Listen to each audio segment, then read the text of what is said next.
नमस्कार, मी जय चौधरी. हेल्थ टॉकच्या आपल्या आजच्या भागात आपलं स्वागत आहे. हिवाळा जवळ आला की आपल्या सर्वांना सर्दी, खोकला, घसे दुखणं हे वारंवार होत असतात. या सर्व गोष्टींवर अधिक जाणून घेण्यासाठी आपल्यासोबत आहेत मागील 20 वर्षापासून कार्यरत असलेले डॉक्टर मुकेश मोरे, नाशिकचे ENT स्पेशलिस्ट, ओमकार ENT हॉस्पिटलचे संचालक. सर, तुमचं स्वागत आहे. थँक्यू. डॉक्टर, हिवाळ्यात सर्दी आणि नाक बंद असणे ह्या गोष्टी सर्वात जास्त का वाढतात? आता आपण नाशिक सारख्या थंड हवेच्या ठिकाणी, जिथे बऱ्याचदा टेम्परेचर महाबळेश्वरपेक्षाही खाली जातं, अशा थंड हवेच्या ठिकाणी गुलाबी थंडी जेव्हा वाढते, खास करून नोव्हेंबर, डिसेंबर ते फेब्रुवारी एंडपर्यंत, तर आपल्याला बऱ्याचदा लहानांपासून तर वयोवृद्धांपर्यंत बऱ्याच रुग्णांना घरातल्या वातावरणामुळे, बाहेर फिरल्यामुळे किंवा खायला प्यायला काही गोष्टी थंड खाल्ल्या पिल्यामुळे आपल्याला बऱ्याचदा सर्दीचा किंवा सर्दीसोबत घशाचे, नाकाचे किंवा कानाचे वगैरे त्रास उद्भवतात. आणि हे फार कॉमन आहे. थंड हवेच्या ठिकाणी जरी आपण वर्षानुवर्ष राहत असू तरी सुद्धा आपल्याला ह्या गोष्टींचा एक्सपोजर झाल्यावर काही सर्टन इन्फेक्शन्स होतात, व्हायरल इन्फेक्शन्स होतात. आणि त्यावेळेस जर आपली अजून काही इम्युनिटी कॉम्प्रोमाइज असेल तर ते इन्फेक्शन एवढे बळकवतात की आपल्याला डॉक्टरांचा सल्ला घ्यायची गरज पडू शकते. बरोबर सर. माझा पुढील प्रश्न आहे की घसा दुखणं ही हिवाळ्यात बहुतेक जणांना होत असतं, तर ते हिवाळ्यात का होतं आणि त्याचे काय प्रिकॉशन्स आपण घेतले पाहिजे? आताच बोलल्याप्रमाणे हिवाळ्यात आपल्याला काही गारठ्याचा संपर्क आला किंवा काही गार खाणं पिणं झालं किंवा मुलं पण शाळेत जातात आणि एल्डरली लोक मॉर्निंग वॉकला जातात, तर त्यावेळेस जो गारठा आपल्या नाकातून झोंबतो, त्या गारठ्यामुळे नाक बंद होतं. रात्री आपण कधी कधी तोंडाने श्वास घेतो, घोरतो. लहान मुलांमध्ये बऱ्याचदा नाकातल्या ॲडेनॉइड्समुळे किंवा नाकाच्या वाढलेल्या हाडांमुळे बऱ्याचदा नाक बंद झाल्यामुळे तोंडाने श्वास घेतला किंवा काही गार खाल्ल्या पिल्ल्यामुळे घशाच्या टॉन्सिलच्या इन्फेक्शनमुळे बऱ्याचदा आपल्याला घशांना दाह होतो आणि तो फक्त दाह न राहता त्याच्यासोबत जर इन्फेक्शन वाढलं तर आपल्याला ताप येतो, खाणंपिणं खराब होतं. कधी कधी टॉन्सिल्समध्ये पस किंवा फॉलिक्युलर टॉन्सिलायटिस सारखे सिरियस प्रॉब्लेम पण होतात. त्यासाठी कधी कधी घरगुती नुकसे किंवा काही उपाय असतात. आपण आजींपासून जुन्या काळापासून तर आतापर्यंतही घरगुती उपचार करतो, गुळण्या करणं वगैरे मिठाच्या पाण्याच्या किंवा त्यासारखेच काहीतरी काढे वगैरे घेणं, यासारख्या उपायांनी आपण घरच्या घरी ते आजार बरेही करू शकतो. पण मात्र काही इन्फेक्शन जर जास्त असेल, जसं मी फॉलिक्युलर टॉन्सिलायटिस म्हटलो किंवा पॅराटॉन्सिलर ॲब्सेस सारखी कंडिशन मी ह्या दिवसात खूपदा बघितली आणि त्या इन्फेक्शन्सला मग घरगुती उपचार पुरेसे नाही होत, त्यावेळेस डॉक्टरांचा सल्ला घ्यायला लागू शकतो. तरी त्या समस्यांवर आपण जास्तीत जास्त काळजी कशी घेतली पाहिजे? मेन म्हणजे आपण स्वतःला फिट ठेवण्यासाठी चांगलं जेवण करणं, चांगला व्यायाम करणं आणि अजून थंडीत आईस्क्रीम किंवा अजून कोल्ड फूड, कोल्ड ड्रिंक वगैरे घेण्यासारखे मोह टाळायला. फ्रीजमधल्या पदार्थांना डायरेक्ट काढल्यावर थंड असतानाच खाणं किंवा फळांना पण डायरेक्ट खाणं, लस्सी, आईस्क्रीम वगैरे किंवा कुल्फीसारखे पदार्थ कार्यक्रमाच्या ठिकाणी, समारंभाच्या ठिकाणी वगैरे पण आपण बऱ्याचदा बघतो आणि तो खाण्याचा मोह होतो.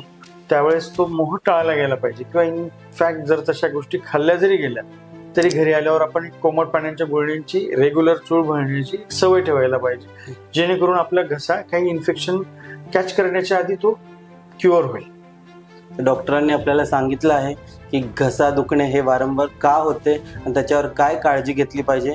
डॉक्टर, अजून एक पुढील प्रश्न आहे माझा की हिवाळ्यात थंड गारठा, कान गारठावतो आपला, तर कान दुखी खूप प्रमाणात वाढते आणि त्यातही लहान मुलांमध्ये हा प्रमाण जास्त असतो, तर ते का होतं? आता हा परत हिवाळ्याचाच परत प्रॉब्लेम आहे असं. हा परत हिवाळ्यामध्ये आपण गारठा, सकाळी लवकरची शाळा, त्यानंतर मुलांना ट्रान्सपोर्टेशन जे काही स्कूल बसेसमधून होतं, तर अशा वेळेस ह्या मुलांना गारठ्याचा एक्सपोजर किंवा दुसऱ्या मुलांमुळे स्वतः त्या मुलांना इन्फेक्शन होतात.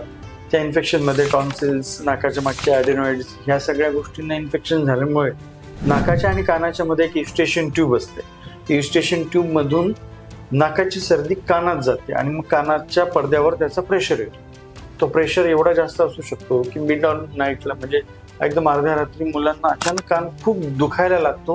कानातून कधी पाणी किंवा रक्तमिश्रित स्राव येतो. त्यावेळेस मुलांना त्या प्रेशर कमी झाल्याचा एक रिलीफ पण होतो. पण हा फ्रिक्वेंटली होऊ शकतो. मुलं घोरणं, नाकात ॲडेनॉइड मोठं होणं आणि गारठ्याचा एक्सपोजर होणं, या सगळ्या गोष्टी एकमेकात नाकाच्या कानाच्या घशाच्या आतून एकमेकाशी जोडल्यामुळे नाकाला घशाला जरी त्रास झाला तरी लहान मुलांमध्ये वारंवार इन्फेक्शन्स होतात आणि कानाला याचा दाह होतो. शिवाय ट्रान्सपोर्टेशन, आता बऱ्याचदा आपण विमान प्रवास करतो, विमान प्रवासादरम्यान एअर प्रेशर एवढा कमी जास्त होतो की एअर प्रेशर कमी झाल्यामुळे कानाच्या पडद्यावर एक ताण पडतो. तो युस्टेशन ट्यूब जी मी सांगितली, युस्टेशन ट्यूब आतमध्ये खेचल्या गेल्यामुळे तो पडदा एकदम टेन्स होतो आणि त्यावेळेसही आपल्याला बऱ्याचदा विमान प्रवासात लँडिंग आणि टेक ऑफच्या वेळेस असेच अनुभव होतात. आणि बऱ्याचदा आपण नाक बंद करून गाल फुगवण्यासारखा जो वल्सल्वा एक्झरसाइज केला तर याच्याने पण तो रिलीफ होतो. आणि कोमट पाणी किंवा सूप किंवा कॉफी या सगळ्या पदार्थांचं सेवन केल्यामुळे त्या वॉर्मनेसमुळे तो रिलीफ मिळू शकतो. म्हणजे घरच्या घरी जर लहान मुलांना असं दुखत असेल तर नाकाचा ड्रॉप, कोमट पाणी पिणं वगैरे ह्या गोष्टी वापरायच्या. पण कानात कुठला ड्रॉप परस्पर टाकणं किंवा अजून काहीतरी घरगुती तेल गरम करून टाकणं मी सजेस्ट करणार नाही, त्या गोष्टी टाळणार. धन्यवाद सर. डॉक्टर मुकेश मोरे सरांनी घरच्या घरी कशी काळजी घ्यावी त्याबद्दल उत्तम माहिती दिली आहे. सर, माझा पुढील प्रश्न असा आहे की सायनस आणि सर्दी यामध्ये फरक कसा ओळखावा? काही मुलांमध्ये आणि साधारण कामात जाणाऱ्या वयोगटात, साधारणतः 20 ते 50-60 वर्षाच्या वयोगटात आपल्या कामाच्या ठिकाणी बऱ्याचदा एसीचा वापर होतो, ट्रॅव्हलिंग होतं, ह्यामुळे पण वारंवार, आणि सोबत जर ट्रॅव्हलिंग दरम्यान आपल्याला डस्ट किंवा काही कुठल्या ॲलर्जिक पदार्थांची जर एक्सपोजर होत असेल तर बऱ्याचदा ह्यामुळे आपल्याला नाकांना वारंवार शिंका होणं, नाक बंद होणं यासारख्या समस्या उद्भवतात. बरं, आपल्या नाकाच्या आजूबाजूला जे सायनसेस असतात, साधारणतः त्या सायनसेसमधून जेव्हा नाकात आणि मग फुफ्फुसात जी हवा जाते ती हवा वॉर्म करण्याचं, गरम करण्याचं काम आपल्या सायनसेस करतात. तोंडाने श्वास घेणं आणि नाकाने श्वास घेणं याच्यात फरक असतो. आपल्याला नाकातूनच श्वास का घ्यायला पाहिजे, कारण जी बाहेर गार हवा असेल तर ती गरम करून पाठवणं फुफ्फुसांसाठी गरजेचं असतं, ते काम सायनसेस करतात. किंवा जास्त गरम हवा असेल, श्वास घेण्याची हवा, तर आपल्याला ती बॉडी टेम्परेचरला आणून मग फुफ्फुसांना पाठवणं हे सायनसेसचं काम असतं. पण हेच जर टेम्परेचर डिफरन्सेस जास्त असले आणि खूप थंड हवेचा एक्सपोजर होत असेल तर सायनसेसमध्ये बऱ्याचदा सर्दी जमा होते. किंवा ॲलर्जिक पेशंट्समध्ये नाकात काही पॉलिप्स किंवा कोमचं रूपांतरण होतं आणि मग नाक बंद होणं, सायनसेसमुळे डोळ्याच्या खाली किंवा वापणीच्या वरती दुखण्यासारखे प्रॉब्लेम उद्भवतात आणि सतत नाक गळत राहणं, शिंका येणं, ॲलर्जीमुळे दिवसा आपल्याला कामात पण व्यत्यय होणं, फ्रेश न वाटणं, रात्रीची शांत झोप न लागणं किंवा रात्री आपल्याला जरी नाक बंद झालं असेल त्यामुळे घोरणं वगैरे होत असेल तरी आपल्या स्पाऊसला शांत झोप न लागणं आपल्या घोरण्यामुळे, असे बरेच प्रॉब्लेम आपले रुग्ण घेऊन येतात. आणि ह्या सगळ्यांना पण आपण साध्या घरगुती ट्रीटमेंटने बरे करू शकतो. जसे की आपण चांगला व्यायाम करणं, श्वासोच्छ्वासाचे व्यायाम, प्राणायाम, योगा, सूर्यनमस्कार ह्यासारख्या घरगुती उपचारांनी आपण एक आपलं नाकाचं आरोग्य चांगलं ठेवू शकतो.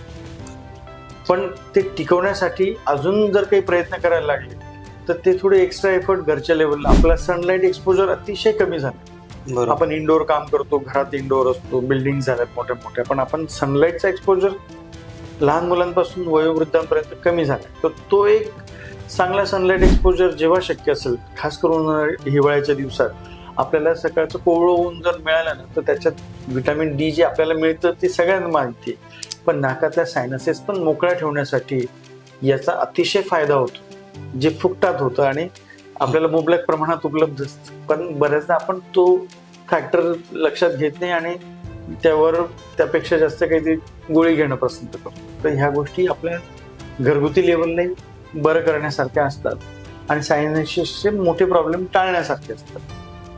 अगदी बरोबर सर. मग डॉक्टर, हिवाळ्यात ENT हेल्थ किंवा आपल्या कान नाक घसाची काळजी कशी घ्यावी त्यावर तुम्ही कोणते मुख्य सल्ले देणार?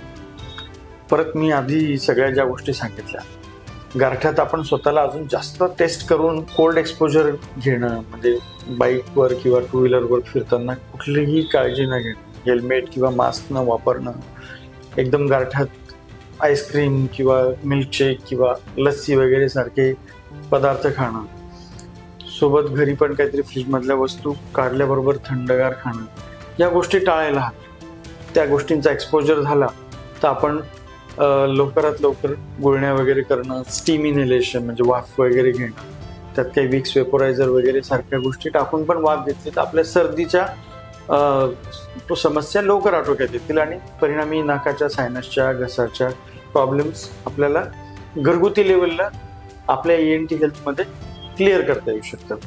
रेग्युलर व्यायाम, प्राणायाम, सूर्यनमस्कार, श्वासोश्वासाचे जे पण व्यायाम आपल्याला सकाळी करता येणं शक्य असेल किंवा दिवसभरातून ते शक्य असतील तर तेही करायला हवे. त्याने आपलं नाकान, घसा आणि ओव्हरऑल श्वासमार्ग एकदम मोकळा राहील आणि श्वासमार्ग मोकळा राहिला तर आपला दिवस पण चांगला. धन्यवाद डॉक्टर, एवढे छान टिप्स दिल्याबद्दल, आपल्या सामान्यांना एकदम सोप्या भाषेत समजवल्याबद्दल.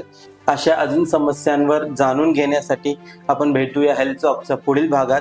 तोपर्यंत धन्यवाद. नमस्कार. नमस्कार.